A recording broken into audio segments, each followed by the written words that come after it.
자, 민주당 김민석 수석 최고 오랜만에 모셨습니다. 안녕하십니까? 네. 워낙 바쁘셔가지고 모시기가 힘든데 어제 근데 안 모실 수 없는 간담회를 하셔가지고 네. 두 가지 말씀하셨는데 하나는 총리실 압수수색해라. 네. 네. 또 하나는 한덕수 대행이 직을 유지한 상태에서 국정원 출신으로 상황실 구성했다. 예. 저 요 대목 귀에 쏙 들어오던데 요거 때가 되면 밝히겠다고 하셨거든요. 이거 자세히는 아니더라도 저희가 알아야 할 만큼 알려주시면. 일단 한덕수 대행이 윤석열 씨가 온 국민이 지켜보는 가운데 계엄 내란을 한 것처럼 네. 온 국민이 지켜보는 가운데 총리라는 명목으로 사전 선거 운동을 한 거 아닙니까? 출마 준비를. 그렇게 보입니다. 예. 예, 뭐 확실한 거죠. 그러면 당연히 그 출마 준비에 필요한 여러 가지 행위를 한 거 아닙니까? 하고 있는 걸로 보여요. 한 거죠. 왜냐하면 지금 자기 돕던 그 총리실에 보좌하던 사람들이 쭉 순서대로 지금 다 나갔고, 캠프 꾸린다고 하고 있고. 예, 그리고 뭐 사무실 어디 입주한다 이렇게 돼 예. 있고, 근데 그러면은 그리고 아직도 관두지 않았는데 다음 일정에 대해서 막 얘기하지. 네네 단일화를 이런저런 언제 거 한다는. 하고, 예. 그러면 사실은 총리직을 하면서 어디선가 예. 누군가와 예. 다음 일정 어떻게 하지? 그 다음에 누가 나가서 어떻게 준비하지? 뭐 이런 거 얘기하는 건 상식이잖아요. 그렇게 하고 있는 거죠. 있는 거죠. 그러니까 뉴스가 그 나왔죠. 법적으로 보면은 그것은 선거운동을 할 수 없는 자가 선거운동의 기획이나 실행과 관련한 행위를 하는 것이고 또는 그런 행위를 할 의무가 없는 자를 그렇게 하도록 강제하거나 또는 지시하는 것이고 그렇기 때문에 그에 해당하는 한덕수 대행도 또 그것을 그런 어떤 명예에 의해서 움직였던 사람들도 다 공직선거법에도 위반되는 현행범이네요. 것이고 그리고 직권남용에도 해당되는 것이고 여러 가지 문제가 있죠. 그리고 제가 말씀드린 부분은 당연히 바깥에서 지금 저는 결국은 합법성을 이렇게 보이기 위해서 지금 보도된 바에 의하면 나경원 캠프로 입주한다 이렇게 돼 있는데 네. 별도 사무실이 있다고 봅니다. 음. 그리고 일단 그런 등등을 운영한 실제로 상황실을 운영할 것으로 내정된 사람이 국정원 출신이다 하는 것을 알고 있고 그런 제보를 받으셨고. 뭐 제가 그렇게 얘기했기 때문에 혹시 그분을 기용 안 할지는 모르겠지만 그러나 뭐 그건 움직이고 있는 것이기 때문에 근데 제가 그 말씀을 드리니까 벌써 어떤 언론에서 그 전직 국정원 출신들이 움직이고 있다는 걸 취재를 한 것이 기사가 나온 걸 제가 제목을 봤는데요. 어떠한 분이고 어느 파트에서 움직였고 성함은 어떻게 되고 일단 대표적인 분들 뭐 그런 정도는 알고 있습니다. 그래서 이런 정도가 되면은 일반적인 사전 선거가 아니라 총리라는 자가 대통령 대행의 위치에서. 예. 그리고 지금 베센트 재무장관의 문제도 있는데 네. 국가의 모든 공적 행위를 이용하고 네.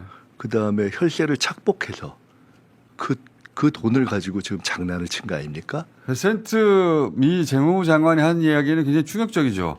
예, 그것도 문제가 있는 것이 둘 중에 하나거든요. 지금 최상목 안덕근 둘은 가기 전에도 저희가 점검을 했고 갔다 와서도 저희가 확인을 하고 또 다시 부를 거지만은 자기들은 대선 후 타결론으로 지금 가고 있다 이렇게 얘기를 했는데 미국 베센트는 한국 정부는 이거 빨리 끝내고 싶어하고 선거에 이용하고 싶어한다고 그러니까요. 얘기했거든요. 그런 그 둘 중에 하나입니다. 경고를 하셨는데 베센트 장관이 딱 그 말을 했어요. 예, 둘 중에 하나거든요.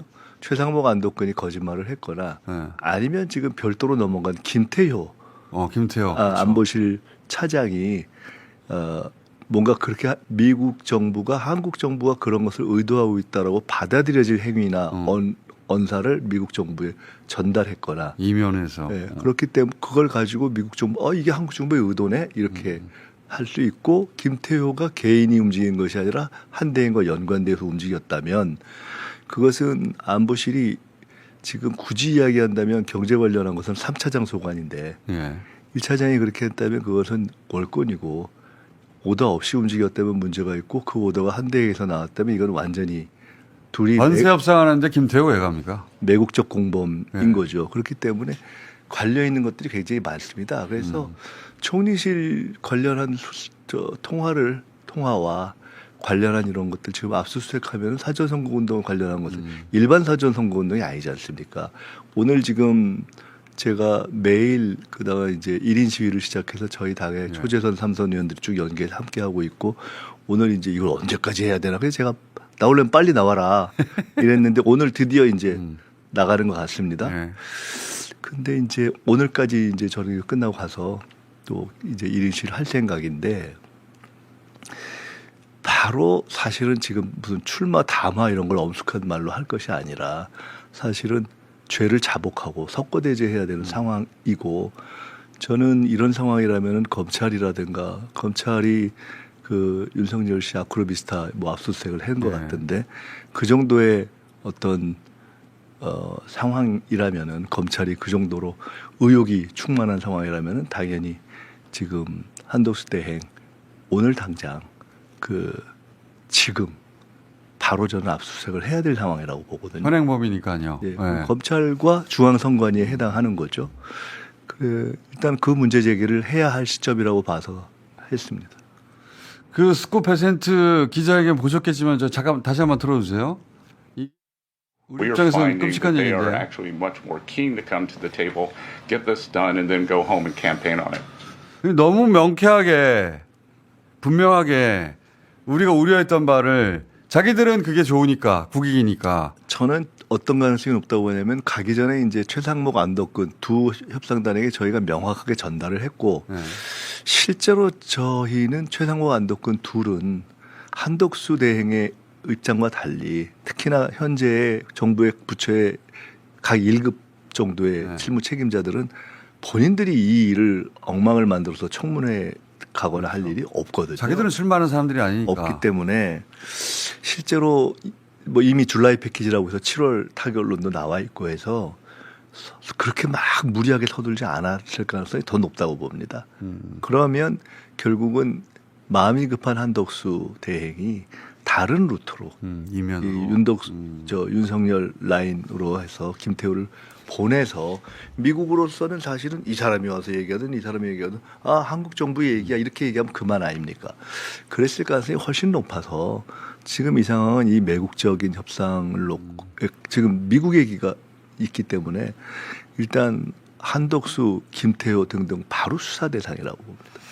저는 이제 그 말씀 꼭 드리고 싶은데 그 지난 세기에 1945년 예를 들어서 해방되고 나서 친일파를 청산하지 못해가지고 그 위에 수십 년간 고생했지 않습니까? 그러니까 이런 국익을 사익을 위해서 우선해서 국익을 팔아넘긴 자들을 우리가 흔히 매국노라고 하는데 그런 사람들을 비판하거나 비난해 오긴 했지만 제대로 법적 책임을 물은 적은 없잖아요. 이번에는 이 선거가 끝난 다음이라도 이건 반드시 법적 책임을 꼼꼼하게 따져서 물어야 되는 거 아닙니까? 이것은 현재와 미래의 국익이 걸려 있고 국익이라는 거 하면 좀 추상적이지만 우리 모두 국민들에게 각각 나눠서 져야 될 짐을 얹어가는 문제이기 때문에 이건 그냥 가만히 둘 수가 없는 것이고요. 이게 을사년에 이완용이 있었는데 또 을사년에 지금 또 한덕수 대행이 이완용 짓을 할 거다 이런 저희가 우려와 경고를 해왔는데 네. 진짜 이완용 이후에 최악의 벼슬아치가 지금 나온 겁니다. 자, 그 외에 정치권에서만 많은 일들이 있긴 한데 국민의힘 최종 후보가 누가 될 거라고 보십니까? 김문수. 글쎄요, 저는 그거는 잘 모르겠는데요. 잘 모르겠네요. 예, 잘 모르겠는데 신경 잘 안 쓰시는 것 같더라고. 신경을 쓰긴 합니다. 그치? 근데 이제 한덕수 대행은 결국은 불쏘시개의 가능성이 전 높다 이렇게 봅니다. 불쏘시개로. 예, 나오는 순간 제가 그 얘기를 했는데요. 제가 그런 분들을 많이 봤는데 개인의 명예가 있어서 누구라고 딱 짚지 않겠지만 총리를 했거나 총리급을 하고 맞아요. 나서 용꿈을 꾸던 분들 중에 그 자리를 그만두고 출마도 못한 분들이 부지기수입니다. 부지기 쓰고. 예, 예. 그래서 처음부터 한대행이 한 두 달쯤 전부터 저는 한대행이 결국 나올 거라고 봤고 저희 당 내부에서도 그렇게 보는 판단을 전해서 이렇게 지켜보고 있었고요. 저는 한대행이 사퇴하고 출마도 못하는 그러니까 본선 후보는 못하는 그 가능성이 사실은 제일 높다고 보고 있었어요. 사퇴는 할 것인데 예. 결국 최종 후보가 되지 못할 것이다. 기반인도 없죠. 철학도 없죠. 역량도 없죠. 조직도 없죠. 보통 저런 분들은 링에 올라가면 일주일을 못 버티거든요. 자, 그러면 국민의힘에서는 지금 한동훈하고 김문수인데 둘 중에 김문수가 되면 그나마 단일화가 좀 쉬울 것이다. 그래서 김문수 쪽으로 힘을 몰아주는 움직임이 있긴 하지 않습니까? 그 한덕수 대행을 지지하던 상당수가 김문수 캠프에 들어가서 결국 김문수를 주저앉히고 한덕수를 그러려고 하는 옹립하고 것 싶은 같아요. 분들이 들어간 거 아닙니까? 그러려고 하는 것 같아요. 이제 그것이 하나가 있고 그다음에 이제 한동훈 후보가 되면은 그 윤석열 지지했던 그룹이 당권을 뺏기는 것이 돼서 그렇죠. 지금 현재의 당권파와 나머지는 똘똘 뭉쳐서 이제 그쪽으로 가려고 하겠죠. 그래서 저는 사실 어떻게 보냐면 한덕수 대행의 등장은 두 가지 의미가 있다. 하나는 어차피 국민의힘 후보 갖고 안 된다라는 것을 스스로 이렇게 온 국민 앞에 자복하는 의미가 하나 있고요. 두 번째는 윤석열 파면 이후에 국민의힘이 스스로 단일화론이라는 걸 통해서 철저하고 갈갈이 찢기는 저는 계기가 될 것으로 봅니다.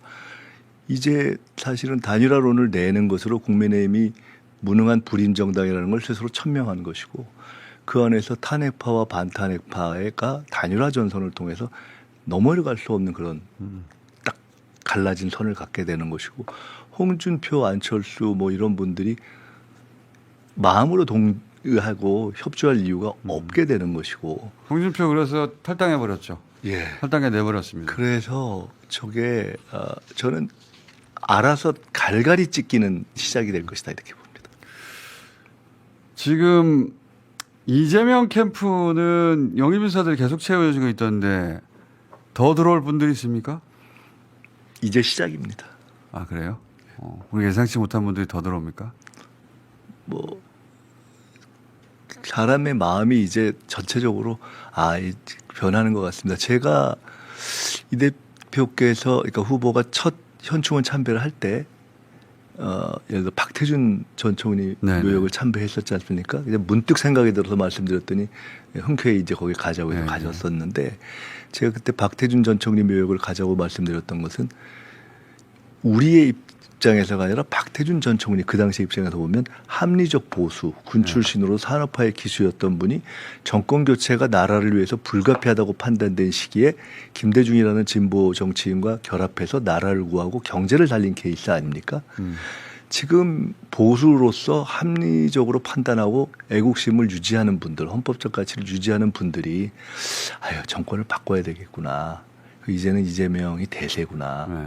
그리고 그렇게 해서 나라를 구하고 경제를 살리는 데 힘을 보태야지 라고 생각하시는 그런 마음의 어떤 계기가 형성되었고 형성은 된 것 같아요. 네, 그래서 그것이 이렇게 어떤 나비 효과처럼 쭉 퍼지는 것을 느껴집니다. 그래서 그런 분들께서 이제 판단들을 속속 하실 가능성이 높아지고 있다 이렇게 봅니다. 그러니까 고민하고 있는 분들이 많이 있다는 거네요. 네, 그러니까 어떤 정략적으로 민주당이 누군가를 어떤 끌어들이고 뭐 연대한다는 차원이 아니라 역지사지의 관점에서 보면은 합리적이고 애국적인 보수의 마음에 속하는 분들이 이게 나라를 위해서 내가 어떻게 해야 되지 하고 다시 생각을 해보는 그런 계기가 형성되고 있다. 그러면 당연히 저희들이 문을 열고 함께 협력을 해가야죠. 전혀 예상치 못한 분들도 있습니까? 이미 뭐 예상을 비교적 많이 안 했던 분들이 뭐 권오을 의원은 뭐 안동이니까 그렇다고 봐도 어제 참여했던 뭐 이인기 전 의원 같은 분도 그렇고 그리고 대구의 최연숙 전 의원도 참여했고 그런데 이렇게 보면은 파장이 느껴집니다. 예, 파장은 커질 것이다 이렇게 봅니다. 저 사람까지 하면서 네, 파장이 퍼져나가고 그리고 있다. 어제 뭐 예를 들어 상임 고문으로 저희가 발표했는데 국회의원이 아니어도 상임 고문으로 발표한 분 중에 MB 때 에너지 대사를 했던 신재현 전 대사라는 분이 상임 고문으로 참여를 해주셨는데 제가 듣기로는 TK 지역에 아주 뿌리가 있는 영맥회 회장을 오래 하셨던 분이라고 들었습니다. 의외네요. 예, 근데 예를 들어 국회의원은 사실은 우리가 보면은 이렇게 위에 한 사람 왔다 갔다 하는 거지만 실제 밑에 뿌리가 있는 분들이 있지 않습니까? 네. 그런 분 같은 경우가 그런 데 해당하는 분이라고 제가 들었습니다. 그러니까 그런 분들이 움직이고 그러면 지역 조직이 같이 움직이는 거예요. 네, 그리고 제가 박태준 전 총리 묘역을 이재명 후보께서 참배하신 후에 영남 지역의 대표적인 언론사의 고위 간부들로부터 굉장히 잘했다라는 생각지도 않은 그런 어떤 호평을 많이 들었습니다. 자, 이번 대선에서 그 국회의원들 지역구에 있을 생각하지 마라. 아니 국회 여의도에 나타날 생각하지 마라. 이 메시지가 나왔던데. 네, 그 여의도에 어슬렁거리면은 안 좋을 것이다. 그래요. 여의도에 다 없어야 되는데 네, 여의도에 있지 말라. 제가 좀 고민이지만은 네. 제가 지역구가 여의도라서 여의도를 떠날 수가 없습니다. 저 빼놓고는. 예. 그 여의도로 오지 말라는 얘기는 지역구에서 열심히 대선 선거운동하라는 얘기잖아요. 예, 그러니까 사실은 최고위원들도 그렇고 뭐 정치인의 정치를 쭉 하셨던 분들은 우리 박찬대 대표도 전체 총괄을 하시지만은 담당은 인천 이런 식으로 다 이렇게 전체가 지역을 딱 나눠서 자기 지역구와 지도부급에 해당하는 분들은 조금 더 넓은 권역을 담당하는 그냥 후보도 어제 선대위 행사 이후에 이제 버스 타고 떠나시는 것으로 했고 하여간 저 여의도에 어슬렁어슬렁하지 말라고. 그러니까요. 예. 지는 데서는 나중에 복귀해 보면 국회의원들이 자기 지역구에서 안 뛰었다는 얘기가 꼭 나오거든요. 예. 그래서 이번에 경청 컨셉을 저희가 잡았는데요. 두 가지 의미가 있습니다. 경청이라는 것이 한편으로는 정말로 국민의 어떤 마음과 목소리를 듣는다는 의미가 있고 또 한편으로는 경청이라는 컨셉은 저희들이 스스로 조금 이렇게 나이브해지거나 오만해질 수 있는 걸 이렇게 누르는 효과가 있고요. 또 한편으로는 경청하기 위해서 엄청 발품을 팔고 돌아다녀라 하는 그런 여러 가지 선거 의미가 때는 있습니다. 발품을 팔아야 돼요. 예. 예. 여의도에 앉아가지고 이미 다 이겼다고 생각하고 네. 그럴 수도 있지 않습니까? 그런 분위기가 되면 망하는 거예요. 네. 예. 여의도에 혹시 오늘 국회의원들이 있으면 다 지역으로 그래서 쫓아주세요. 실무본부장 책임을 한 3성급 이상들이 대부분 졌는데 뭐 한 최대 10분 정도 그 빼놓고는 모조리 다 지역에 올인하는. 여의도에 못 오게. 근데 그게 좋습니다. 왜냐하면 그것이 본인들의 총선에도 좋고 내년 지방선거에도 좋고 저희가 1년 전에 총선을 치르고 사실 국회의원들이요. 계엄나고 뭐 이래가지고 지역구 활동을 못했습니다. 근데 최근까지는 가면은 뭐하러 지역에 오냐고 빨리 저거 해결하라고 많이들 지역에서 이러셨는데 이때 가서 이렇게 주민들 말씀도 듣고 그러니까요. 한 달 내내 지역에 있어야 돼요. 이제. 네, 그것이 좋다고 생각합니다. 대선 내내. 자, 오늘 여기까지 듣고요. 네. 예, 바쁘실 테니까 또 모실게요. 자주 짧게. 선거 기간 중에는 또 불러주십시오. 말씀드릴 알겠습니다. 것들이 있을 테니까.